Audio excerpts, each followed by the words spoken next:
Welcome back to F1 Fridays presented by Project Patois Car Club. Today is one of the more exciting episodes for me to make because I do have a design background. So I love creating my livery rankings. I have very strong opinions about the designs that we are going to see for the rest of the season.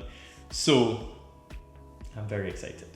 Now, to start, I wanted to do this video with the bottom 5. So this would be 10th place to 6th place.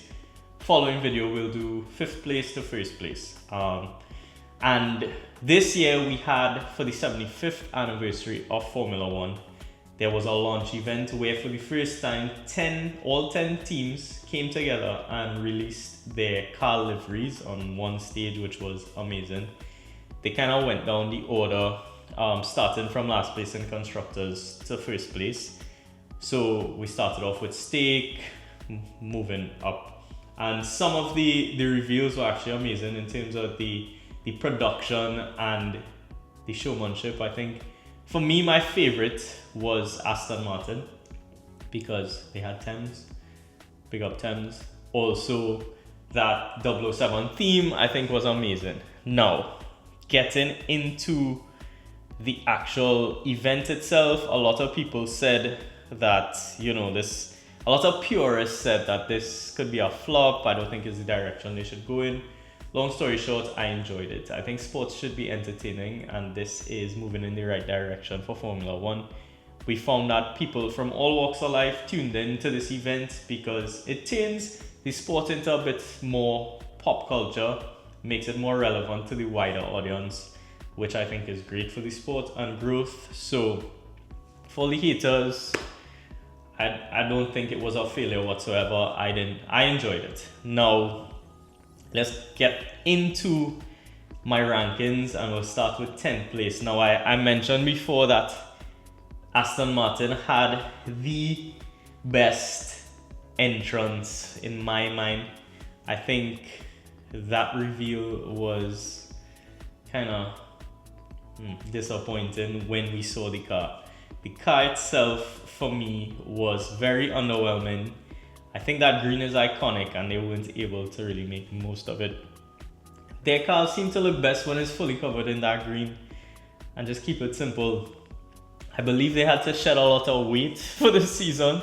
That's why they trimmed the fat around the edges and put a lot of bare carbon. I think that's what Alpine did last season as well, to save some weight. But for the most part, I'm not excited whatsoever about this Aston Martin. I do like the Glenfiddich logo. I think that's a new sponsor. It looks good on the car, but yeah, no real talking points, and it was very boring. Now, we move on to 9th place, which might be a little controversial. You're gonna say again that I hate it, but for me, the Mercedes livery was kind of disappointing as well. It goes from last season where they had an unfinished livery. It just looked good from the front, and then you go to the side and it just doesn't match. It's not a cohesive design. And I think again this year they dropped the ball on that. They added a bit more silver into the gradient, but then it goes into black with these triangles littered, and from the side it looks messy. From the front it looks amazing. But yeah, the silver arrows should be silver. I don't think they need to fight it. And I think they have a fairly fast car, so I don't really see the need to shed all that weight. So in my opinion, 9th place, Mercedes-Benz. And we move on to 8th. I finally have to change the color. My team, Red Bull. Yes, we know from the beginning of their Formula One time that they stuck with the same livery basically. They'd switch around sponsors, and for the most part, everything else stayed the same. Again, as expected, it's the same. It's a bit boring, and there's not much I could say about it. Now, it still looks good if you put it in a vacuum and just look at that alone and don't look at the other cars progressing throughout the years. It looks good. But is it Exciting? No. So it's a bit classy but boring. So for me, Red Bull is gonna be an 8th. Hopefully they can keep the number 1 on the car. That's the more important thing to me. It could look the same every year once we keep winning. So I move on to 7th. This one I think would be the most controversial call that I would make. Now, yeah, Ferrari. I think that last year the car looked amazing with the yellow accents, and I think it was very classy. This year, it's messy. Shell logo looks great on that red, but that white stripe where they had to include the HP logo. Now we all know corporate sponsors, etc., don't give them the liberty of changing colors. So they had to use that full blue palette. I guess they thought that white stripe would help break it up or ease it in. To be very honest, it looks whack. They have that white stripe and then the front wing has white and the rear wing has white so far. I don't like it. And the sponsors are mishmashed around, looks a bit messy. Not the classy Ferrari that we know and we love. So for me, Ferrari is 7th. I am sorry to say, I am not hating on Ferrari, but Lewis Hamilton and Charles Leclerc is going to be driving an ugly car this season. I hope they come out with special edition liveries. You know, they tend to do that at specific circuits because we need to get this eyesore off the screen. So move on to 6th, and it's funny, I have to go back to green. Now this one was a bit of a surprise for me in terms of where I ranked it. I honestly loved the car when I first saw it, but it also was the first reveal. So I don't know if that had some bias played into it. It was, you know, it had that impact when they released it first. That is Kick Sauber. And I think the green, that shade of green is amazing. Going back into the black also looks cool, the fade.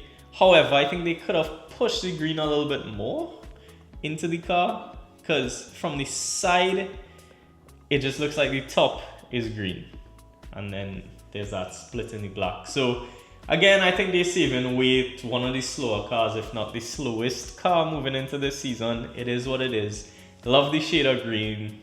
The design is cool, but I think from certain angles it's just gonna look very bland, especially from like a back quarter panel, your traditional quarter panel look or shot.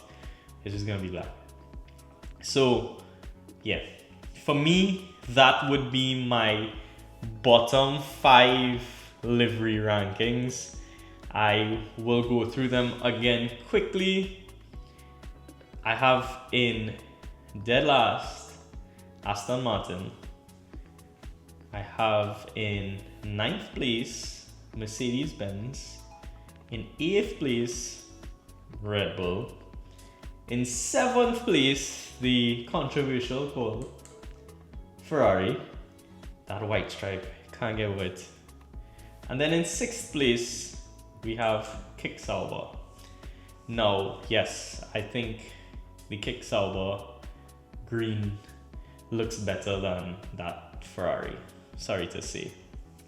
It is what it is. Now, that was the first half of my livery rankings, 10th to 6th.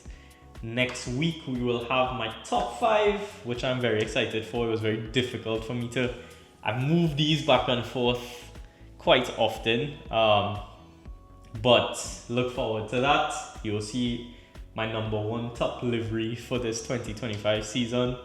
We also have fantasy. F1 fantasy is gonna start sometime after testing.